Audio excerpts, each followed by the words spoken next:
Donald Trump will meet King Charles during a state visit to the UK later this year, with the US president staying at Windsor Castle. President Donald Trump is slated for a royal rendezvous with King Charles III in London later this year. The majestic Windsor Castle will serve as the venue for King Charles and Queen Camilla to host President Trump and First Lady Melania Trump. During an encounter at the White House, Sir Keir Starmer conveyed King Charles's official summons for this momentous trip. In contrast with French President Emmanuel Macron, who spoke before Parliament, Trump will not have such an engagement due to the House of Commons being on break. Kristi Noem's face before plastic surgery, but she still denies procedures. Meghan Markle's whine savaged as bland and uncomfortable in first taste. Trump previously basked in the ceremonial splendor of a state visit back in 2019 amidst his initial term, a grand occasion overseen by the king's late mother, Queen Elizabeth II.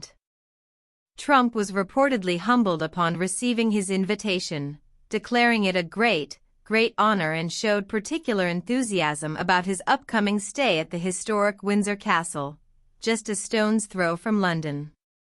"That's really something," he remarked in anticipation. Following precedents, second-term U.S. presidents who've had prior state visits usually enjoy less formal affairs, like tea or lunch at Windsor Castle with the monarch, much like George W. Bush and Barack Obama experienced. State visits represent the pomp and pageantry of diplomacy, honoring alliances and occasionally mending frayed diplomatic threads. Whilst it's the king who formally issues the call for a state visit, he does so following the counsel of the government. The visit is seen as the Prime Minister's attempt to stay on good terms with Trump and lessen the impact of his policies on the UK.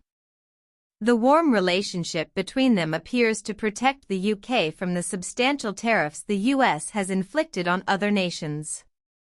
Yet, like Trump's previous trip in 2019, not everyone is eager for his return.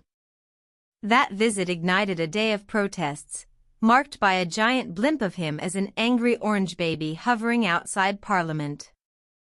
King Charles might also face difficulties due to his unique position as head of state for both the UK and Canada, the latter being a country that Trump jokingly hinted could become the 51st US state. In a poignant speech to the Canadian Parliament in May, Charles stressed Canada's distinct unique identity and sovereignty, resonating with the national anthem in his proclamation that the true North is indeed strong and free.